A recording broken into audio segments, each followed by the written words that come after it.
Olá, olá a todos! Hoje, como sugestão de leitura do Evangelho segundo o Espiritismo, capítulo 12, itens 15 e 16. Só para a gente lembrar, o capítulo 12 trata do tema Amai aos vossos irmãos. E essa etapa que nós estamos lendo, ela se refere ao duelo. Aqui os espíritos superiores comentam sobre o duelo. Então vamos lá. Item 15. O homem do mundo, o homem venturoso, que por uma palavra chocante, uma coisa ligeira, joga a vida que lhe veio de Deus, joga a vida do seu semelhante, que só a Deus pertence. Esse é 100 vezes mais culpado do que o miserável que, impelido pela cupidez, algumas vezes pela necessidade, se introduz numa habitação para roubar e matar os que se lhe opõem aos desígnios. Trata-se quase sempre de uma criatura sem educação, com imperfeitas noções do bem e do mal, ao passo que o duelista pertence, em regra, à classe mais culta. Um mata brutalmente, enquanto que o outro o faz com método e polidez, pelo que a sociedade o desculpa. Acrescentarei mesmo que o duelista é infinitamente mais culpado do que o desgraçado que, cedendo a um sentimento de vingança, mata no momento de exasperação. O duelista não tem por escusa o arrebatamento da paixão, pois que, entre o insulto e a reparação, dispõe ele sempre de tempo para refletir. Age, portanto, friamente e com premeditado desígnio. Estuda e calcula tudo para com mais segurança matar o seu adversário. É certo que também expõe a vida, e é isso o que reabilita o duelo aos olhos do mundo, que nele então só vê um ato de coragem e pouco caso da vida.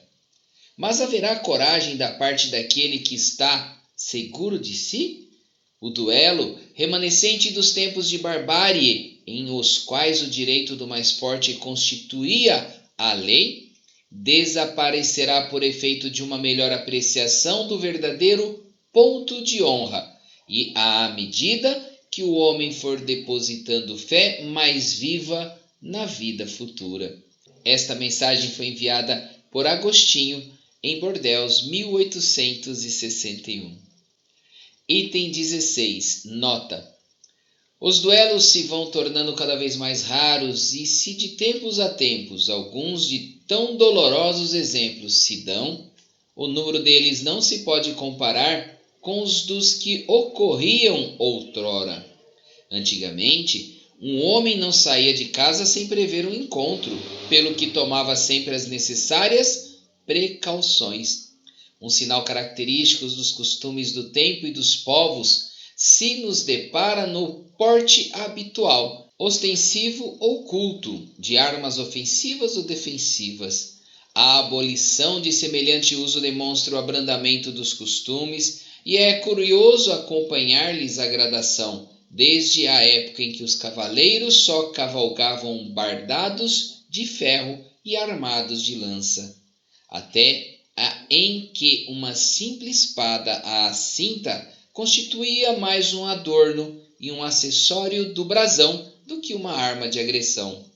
Outro indício da modificação dos costumes está em que, outrora, os combates singulares se empenhavam em plena rua, diante da turba, que se afastava para deixar livre o campo aos combatentes, ao passo que estes hoje se ocultam. Presentemente, a morte de um homem é acontecimento que causa emoção, enquanto que, noutros tempos, ninguém dava atenção a isso. O Espiritismo apagará esses últimos vestígios da barbárie, incutindo nos homens o espírito de caridade e de fraternidade. Assim, queridos irmãos em Cristo, encerramos mais um capítulo feliz. E fique agora com os comentários do dia de hoje. Até mais, tchau, tchau. Bom dia, meus irmãos e minhas irmãs. Continuando o Evangelho segundo o Espiritismo, Hoje nós vamos finalizar o capítulo 12, o 12º capítulo, Amai os vossos inimigos, com os itens 15 e 16, o duelo. Finalizaremos o capítulo e também o item. Esse é um tema de muitas instruções, reflexões e que requer nossa atenção pelos ensinamentos de nossos irmãos maiores. E para fechar o tema, contamos com a contribuição de Agostinho.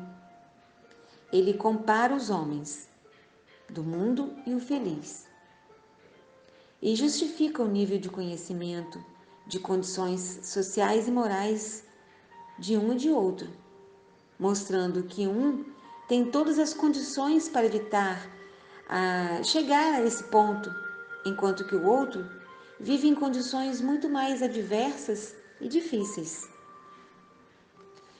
Ele indaga que a sociedade da época, ainda aceitando o duelo, não o considerava assassinato, como ao infeliz que, concedendo a um sentimento de vingança, mata num momento de desespero. E o que hoje, com o nosso pequeno, mas constante avanço, já conseguimos ver de outra forma. A própria legislação faz distinção entre os assassinatos, os premeditados e os de momento.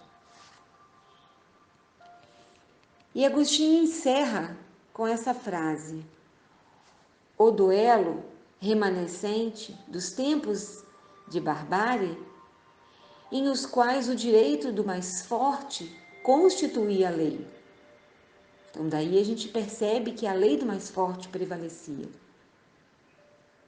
E desaparecerá por efeito de uma melhor apreciação, ou seja, do que nós começamos a entender, a raciocinar, que vem do verdadeiro ponto de honra, que esse verdadeiro ponto de honra segue aos ensinamentos que Jesus nos direciona.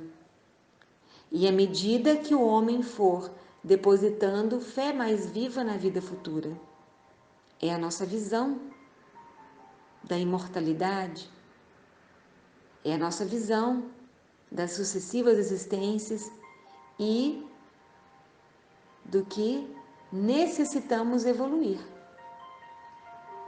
Daí, Allan Kardec escreve no item 16, citando, relacionado a todo o ensino que foi nos direcionado sobre o duelo, citando as precauções necessárias daquele tempo que, ao se sair de casa, era usual o porte de armas, era habitual, afirmando que a abolição desse uso revela o abrandamento dos costumes. E diz: e é curioso seguir a sua graduação desde a época em que os cavaleiros só saíam com armaduras de ferro e de lança em punho, até o simples uso da espada, que se tornou mais um ornamento.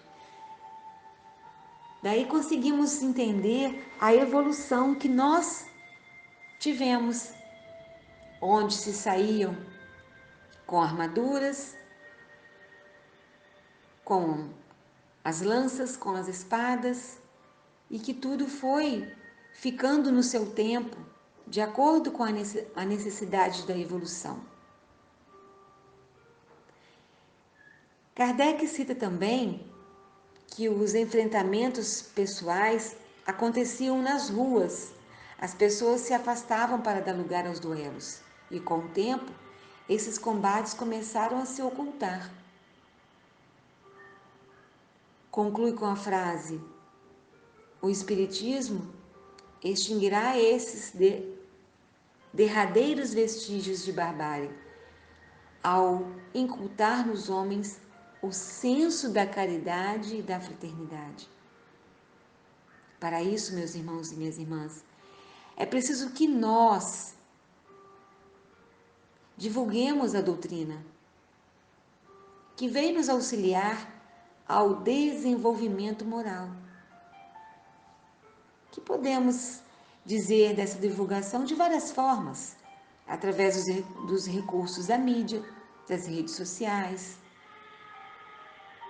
do bom trabalho nas casas espíritas, vivenciando os ensinos de Jesus, dando bons exemplos e pela fé raciocinada que a doutrina nos mostra. Além, é claro, da necessidade de praticar o perdão e o amor ao próximo. Esses conhecimentos, essa fé, nos leva a uma progressão moral.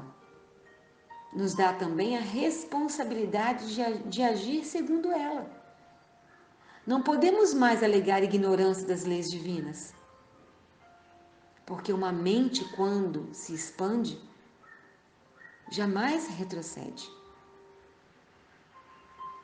Então, meus irmãos e minhas irmãs, concluo o tema de hoje e desejo que as bênçãos divinas recaiam sobre nós, nos fortalecendo a vencer a mais uma etapa, a mais desafios, e que possamos construir em nós a morada de alegrias e de gratidão.